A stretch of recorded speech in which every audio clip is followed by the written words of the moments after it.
વિદ્યાર્થી મિત્રો, hello એલ્કેન hello arene ચેપ્ટરની અંદર અત્યાર સુધી આપણે જોયું છે હેલો અલ્કેનની રાસાયણિક પ્રક્રિયાઓ. એની અંદર સૌપ્રથમ જોયું હતું આપણે કેન્દ્રનું રાગી વિસ્થાપન પ્રક્રિયા. એની અંદર બે પ્રકારની કેન્દ્રનું રાગી વિસ્થાપન પ્રક્રિયા જોઈ આપણે. પહેલો પ્રકાર હતો SN1 અને બીજો પ્રકાર જોયો છે આપણે SN2. બરાબર છે.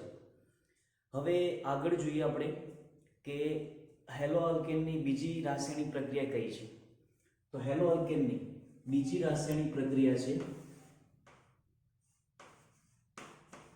બીટા વિલોપન પ્રક્રિયા. બીજી પ્રક્રિયા છે બીટા વિલોપન પ્રક્રિયા. ચલો સૌપ્રથમ બીટા વિલોપન પ્રક્રિયા ભણતા પહેલા આપણે એ જોઈ લઈશું કે આલ્કીનની સ્થિરતા. ધ્યાન રાખો ખાસ કે બીટા વિલોપન ભણતા પહેલા આપણે જોઈ લઈએ છીએ આલ્કીનની સ્થિરતા. આલ્કીનની સ્થિરતા. તો આલ્કીનની સ્થિરતા નક્કી કરવા માટે સેક્ઝપ્સનો નિયમ વપરાય છે. સેક્ઝપ્સ રૂલ વપરાય છે. તો આ સેક્ઝપ્સ રૂલ દ્વારા આલ્કીનની સ્થિરતા નક્કી કરવામાં આવે છે. તો સેક્ઝપ્સ રૂલ છે શું? તો ધ્યાન રાખો કે દ્વિબંધ ધરાવતા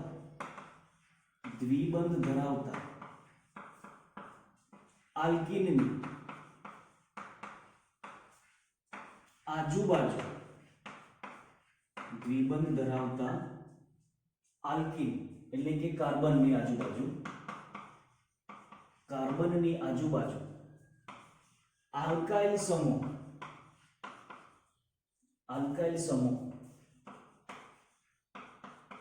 વધુ તેમ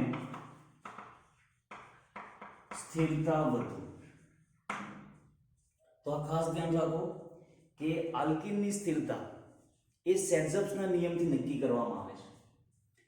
તો આનો આ જ નિયમ બીજી કઈ રીતે લખાય છે? તો કે દ્વિબંધ ધરાવતા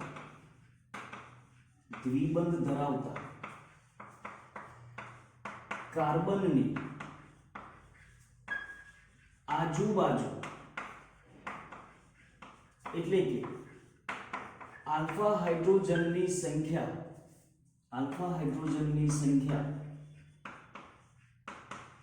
જેમ વધુ તેમ સ્થિરતા વધુ. બીટા વિલોપન પ્રક્રિયા ભણતા પહેલા સેક્ઝપ્સનો નિયમ કમ્પલસરી ખબર હોવી જોઈએ.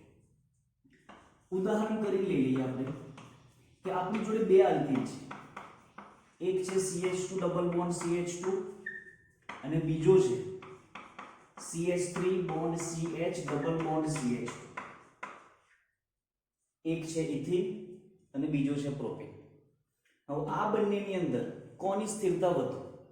તો ધ્યાન રાખજો, દ્વિબંધ ધરાવતા આ બે કાર્બનની આજુબાજુ આલ્ફા કાર્બન છે જ નહીં, તો આલ્ફા હાઇડ્રોજન કેટલા થઈ જશે? 0. જ્યારે આ કેસની અંદર દ્વિબંધ ધરાવતા આ બે કાર્બનની આ બાજુવાળો કાર્બન કયો કહેવાશે? Alpha carbon. અને આલ્ફા કાર્બન ઉપર હાઇડ્રોજન કેટલા છે? 3. તો આલ્ફા હાઇડ્રોજન કેટલા થઈ ગયા? 3. તો સેક્ઝપ્સના નિયમ પ્રમાણે કે દ્વિબંધ ધરાવતા કાર્બનની આજુબાજુ જેમ આલ્ફા હાઇડ્રોજનની સંખ્યા વધુ તેમ સ્થિરતા વધુ. તો પ્રોપીનની સ્થિરતા ઇથિન કરતા કેવી જોવા મળશે? આપણને વધુ જોવા મળશે. બરાબર છે. તો આ ખાસ ધ્યાન રાખો કે પ્રોપીનની સ્થિરતા ઇથિન કરતા કેવી છે? વધારે છે. ચલો નેક્સ્ટ ઉદાહરણ જોઈએ આપણે.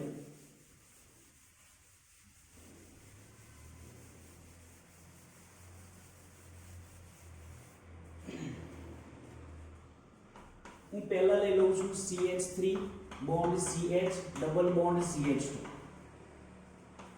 બીજું ઉદાહરણ છે આપણી જોડે CH3 bond CH double bond CH bond CH3. ત્રીજું ઉદાહરણ છે આપણી જોડે CH3 bond C bond CH3 double bond CH bond CH3. આ ત્રણ આલ્કીન છે.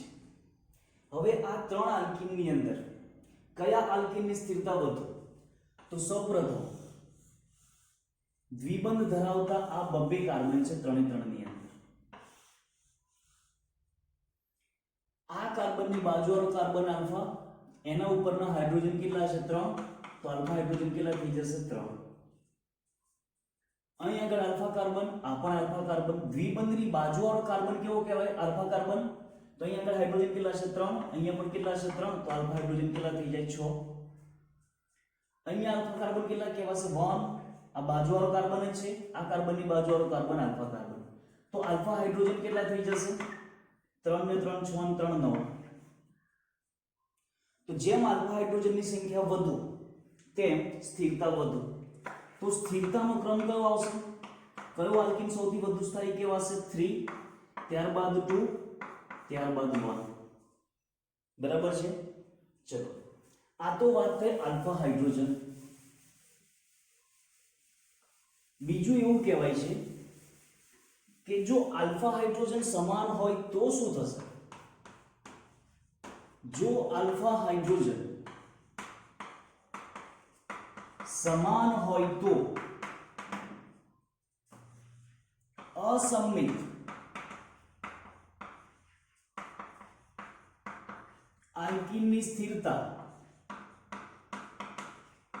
સંમિત આલ્કીન કરતા કેવી જોવા મળશે? આપણને વધારે જોવા મળશે. ધ્યાન રાખજો ફરી, અસમમિત આલ્કીનની સ્થિરતા સંમિત આલ્કીન કરતા કેવી જોવા મળશે? આપણને વધુ જોવા મળશે. હવે ઉદાહરણ કરી લઈએ આપણે.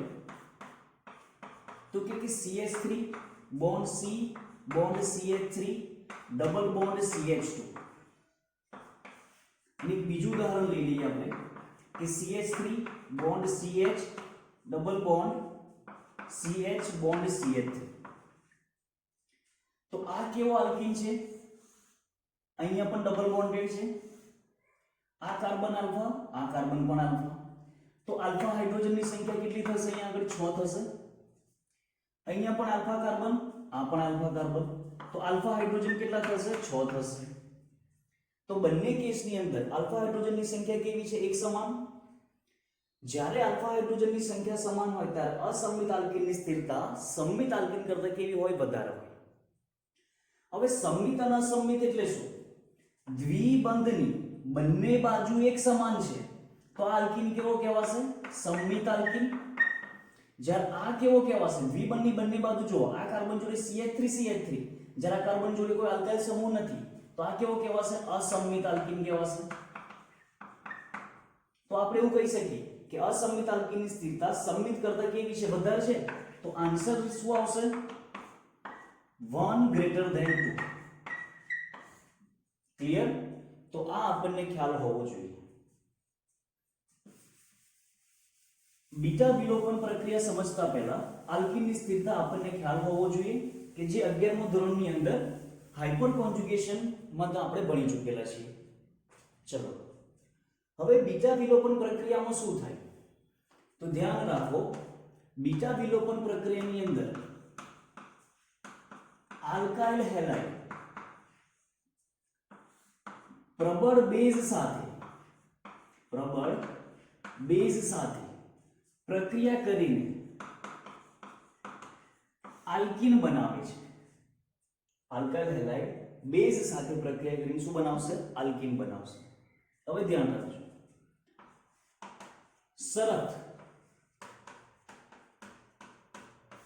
શરત શું છે અહીંયા આગળ? તો કે આલ્કાઇલ હેલાઇડમાં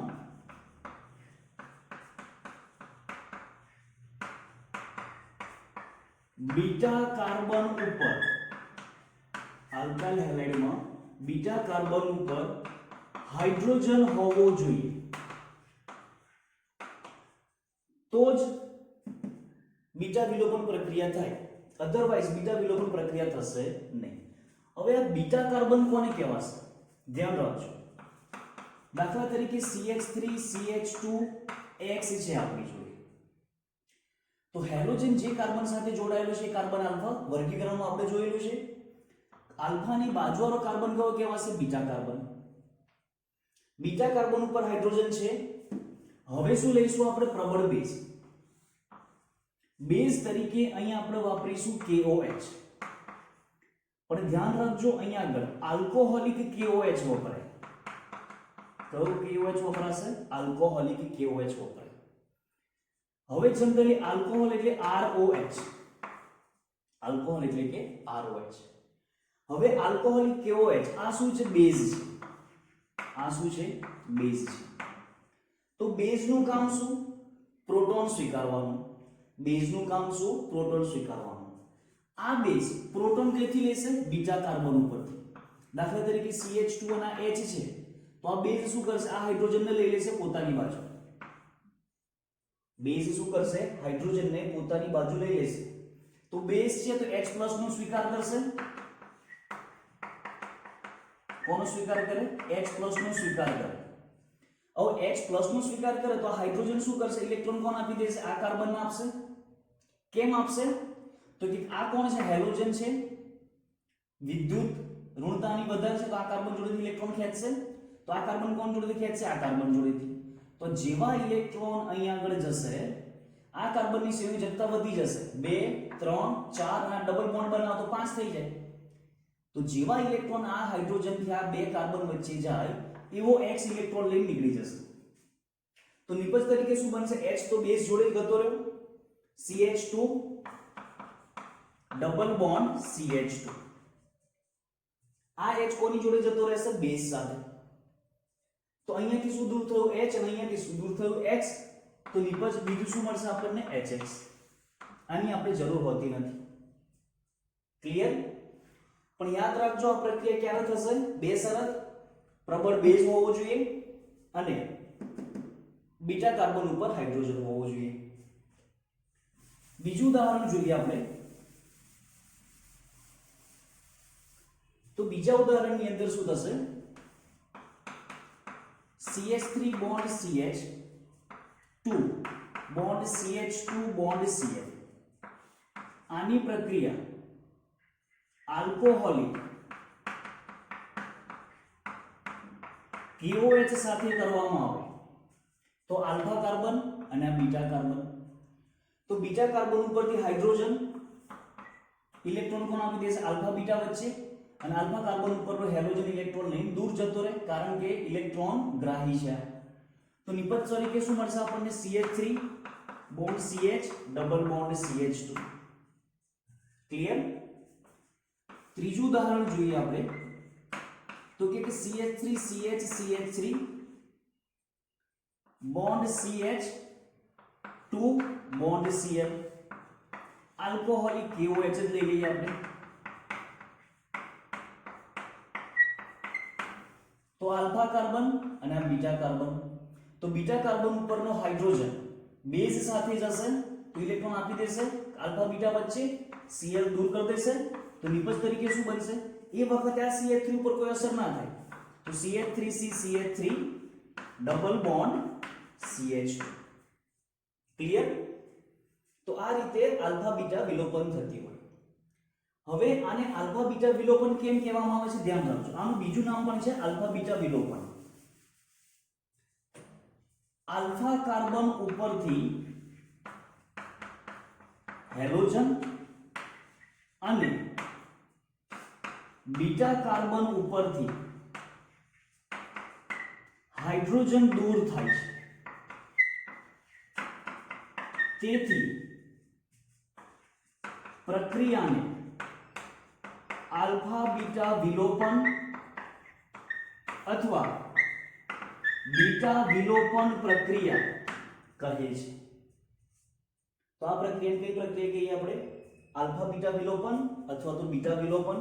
કોક જગ્યાએ 1-2 વિલોપન પ્રક્રિયા પણ કહેલું છે. પ્રક્રિયામાંથી ખાલી દૂર જ થાય છે, કશું ઉમેરાતું નથી. એટલા માટે આ પ્રક્રિયાને કઈ પ્રક્રિયા કહીએ છીએ આપણે? વિલોપન પ્રક્રિયા. બરાબર છે? ચલો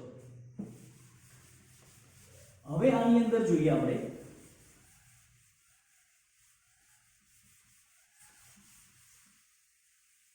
જુદા જુદા ક્વેશ્ચન સોલ્વ કરીએ. CH3 bond CH bond Cl CH3. આની પ્રક્રિયા આલ્કોહોલિક KOH સાથે કરીએ તો ક્લોરીન જે કાર્બન સાથે જોડાયેલો છે આલ્ફા કાર્બન, આ બીટા કાર્બન, આ પણ બીટા કાર્બન. તો આલ્કોહોલિક KOH બીટા કાર્બન ઉપરથી હાઇડ્રોજન લેશે, કાં તો આ બાજુથી કાં તો આ બાજુથી, બંનેમાંથી કોઈ પણ એક બાજુથી લેશે.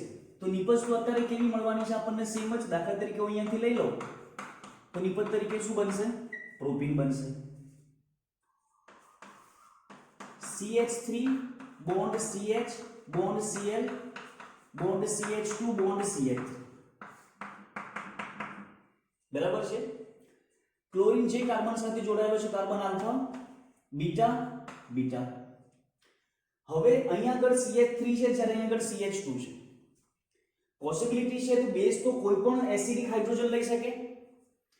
એસિડિક હાઇડ્રોજન સપોઝ 1 ઉપરથી જાય, હાઇડ્રોજન 1 ઉપરથી જાય તો નિપજ તરીકે શું બનશે? CH2 double bond CH bond CH2 bond CH3 plus જો આ ત્રીજા નંબરના કાર્બન ઉપરથી આપણે લઈ લઈએ હાઇડ્રોજન તો આ આલ્ફા બીટા વચ્ચે દ્વિબંધ આવશે તો આ શું થઈ જશે? CH3 bond CH double bond CH bond CH3. તો આ બંને નિપજ મળશે મને. પણ આ બંને નિપજની અંદર એક નિપજ મુખ્ય છે, બરાબર છે. તો મુખ્ય નિપજ કઈ આવશે? તો સેડઝફના નિયમ અનુસાર દ્વિબંધ. આની બાજુમાં કેટલા આલ્ફા કાર્બન? તો આલ્ફા હાઇડ્રોજન કેટલા થશે? અહીંયા આગળ 2, અહીંયા આગળ આલ્ફા હાઇડ્રોજન કેટલા થશે? 3 ને 3 6. બાજુવાળા કાર્બન ઉપરના જ ગણવાના. તો આલ્ફા હાઇડ્રોજન 6 છે તો આ કેવી નિપજ ગણાશે? મુખ્ય નિપજ ગણાશે. આનું પ્રમાણ વધારે હશે, આનું પ્રમાણ ઓછું હશે.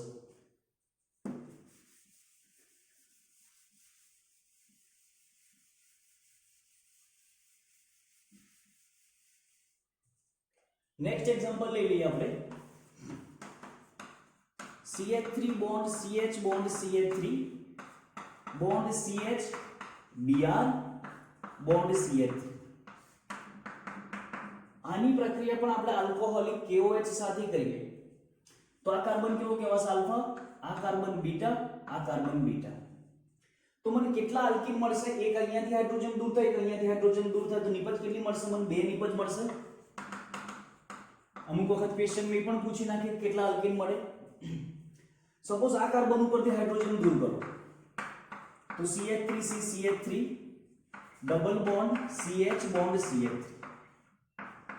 બીજું શું મળશે આપણને? સપોઝ અહીંયાથી દૂર કરીએ તો આ એ વખતે આ એઝ ઇટ ઇઝ રહેશે તો CH3 CH CH3 bond CH double bond CH. હવે આ બંનેમાંથી મુખ્ય નિપજ છે ને ગૌણ નિપજ છે. તો મુખ્ય નિપજ કઈ થશે? Alpha carbon, alpha carbon, alpha carbon. તો આલ્ફા હાઇડ્રોજન કેટલા થશે? 3 ને 3 6 ને 3 9 થશે. અહીંયા આગળ આલ્ફા હાઇડ્રોજન કેટલા થશે? આ દ્વિબંધ છે તો આલ્ફા કાર્બન આ થાય તો બાજુવાળો કાર્બન એટલો જ આલ્ફા કાર્બન, તો હાઇડ્રોજન એક જ. તો આ બંનેમાં કોની સ્થિરતા વધારે આવશે? A ની સ્થિરતા વધારે આવશે. તો આ કઈ નિપજ ગણાશે? આપણી મુખ્ય નિપજ ગણાશે. તો બીટા વિલોપનની અંદર મુખ્ય કામ એક છે આપણું કે કઈ પ્રક્રિયા થઈને નિપજ જે આલ્કીન બનશે એ આલ્કીન કઈ મુખ્ય આલ્કીન જોવા મળશે આપણને. બરાબર છે? ચલો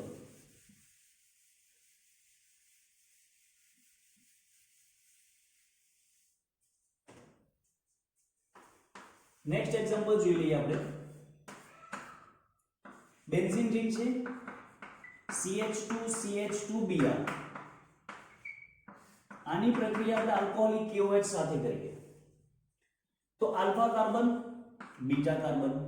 બીટા કાર્બન ઉપરથી હાઇડ્રોજન છે એક, એ હાઇડ્રોજન H+ બેઝ સાથે જતું રહેશે તો ઇલેક્ટ્રોન કોણ આપી દેશે? આલ્ફા બીટા વચ્ચે. તો બ્રોમિન ઇલેક્ટ્રોન લઈ નીકળી જશે તો આ શું બનશે? CH double bond CH2. Styrene કહેવાય છે. નેક્સ્ટ જોઈએ આપણે ક્લોરોસાયક્લોહેક્સેન. આની પ્રક્રિયા આલ્કીન સાથે કરીએ, આની પ્રક્રિયા આલ્કોહોલિક KOH સાથે કરીએ તો આ કાર્બન કેવો કહેવાશે? બીટા. આ કાર્બન પણ બીટા. બંને કાર્બન સેમ જ છે. કોઈ પણ કાર્બન ઉપરથી હાઇડ્રોજન લઈ લેશો તો આ હાઇડ્રોજન ઇલેક્ટ્રોન અહીંયા આપી દેશે, ક્લોરીન ઇલેક્ટ્રોન લઈ નીકળી જશે. તો નિપજ તરીકે શું બની જશે આપણે માટે? સાયક્લોહેક્ઝેન.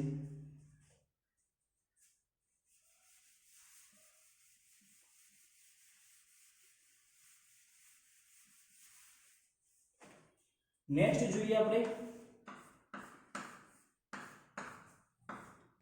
ક્લોરો અને અહીંયા આગળ છે મિથાઇલ. હવે જો આનું બીજા વિલોપન પ્રક્રિયા કરાઈએ તો આ આલ્ફા કાર્બન, આ બીટા કાર્બન અને આ બીટા કાર્બન, અહીંયા બીટા કાર્બન ઉપર એક હાઇડ્રોજન છે જ્યારે અહીંયા બીટા કાર્બન ઉપર બે હાઇડ્રોજન છે. તો આ બંને બીટા કાર્બન કેવા થઈ ગયા? અલગ અલગ. તો આપણને બે નિપજ મળશે. તો પહેલી નિપજ હું એવું લખું છું કે આ બે હાઇડ્રોજન છે એમાંથી એક હાઇડ્રોજનનું વિસ્થાપન થશે. તે સમયે આ CH3 એઝ ઇટ ઇઝ રહેશે, ક્લોરીન દૂર થઈ જશે, અહીંયા આગળ ડબલ બોન્ડ આવશે, પ્લસ આ CH. હવે બીજી વખત આ હાઇડ્રોજન લઈ લઈએ આપણે, અહીંયા જશે તો Cl દૂર થશે તો ડબલ બોન્ડ અહીંયા બનશે અને CH3 અહીંયા આગળ આવશે. તો આ બંનેની અંદર મુખ્ય નિપજ કઈ ગણાશે? તો ધ્યાન રાખો, આ દ્વિબંધ, અહીંયા પણ દ્વિબંધ. આનું નામ થશે 2-મિથાઇલ સાયક્લોહેક્ઝેન. 2-મિથાઇલ સાયક્લોહેક્સ 1 2 3 3-મિથાઇલ સાયક્લોહેક્ઝ 1 2 3. તો 3-મિથાઇલ સાયક્લોહેક્સ 1 અને આનું નોમેનક્લેચર થશે 1-મિથાઇલ 1-સાયક્લોહેક્સેન. હવે આની અંદર આલ્ફા હાઇડ્રોજન કેટલા બનાવશે? તો આની બાજુવાળો કાર્બન આલ્ફા, આની બાજુવાળો કાર્બન આલ્ફા. અહીંયા કેટલા હાઇડ્રોજન છે? 2. અહીંયા કેટલા હાઇડ્રોજન છે? 1. તો ટોટલ કેટલા હાઇડ્રોજન થશે? 3. અહીંયા આગળ આલ્ફા કાર્બન કયા ગણાશે? 1. આ 2 બાજુવાળો કાર્બન આલ્ફા. તો અહીંયા આગળ 2 હાઇડ્રોજન, અહીંયા પણ 2 હાઇડ્રોજન અને અહીંયા 3 હાઇડ્રોજન. તો 3 ને 2 5 ને 2 7 7 આલ્ફા હાઇડ્રોજન થાય. તો આ કઈ નિપજ ગણાશે? આપણી મુખ્ય નિપજ ગણાશે. ક્લિયર? ચલો, આની અંદર નોંધ કરીને લખવા જેવું એ છે કે વિલોપન પ્રક્રિયા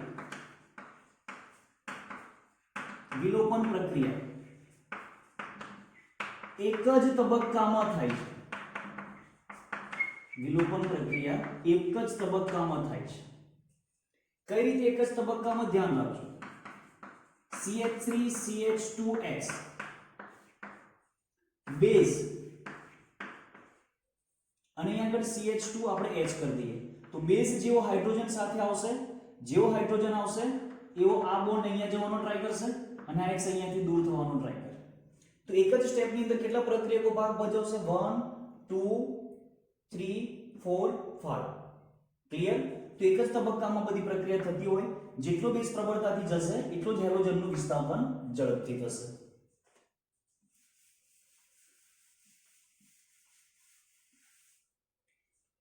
આમ જોવા જાવ તો આ E2 એલિમિનેશન રિએક્શન છે. વિલોપન પ્રક્રિયાના પણ 4 પ્રકાર છે. જે રીતે કેન્દ્રોન્દ્રાકી વિસ્થાપન પ્રક્રિયાના 4 પ્રકાર છે એ રીતે વિલોપન પ્રક્રિયાના પણ આમ 3 પ્રકાર છે. E1 E2 E1C. એ આપણે નીટ JEE ના સિલેબસની અંદર જોઈશું. ક્લિયર? તો આ થયું આપણું વિલોપન પ્રક્રિયા. બાકીનું હવે છે ધાતુ સાથેની પ્રક્રિયા, એ આપણે નેક્સ્ટ લેક્ચરની અંદર જોઈશું.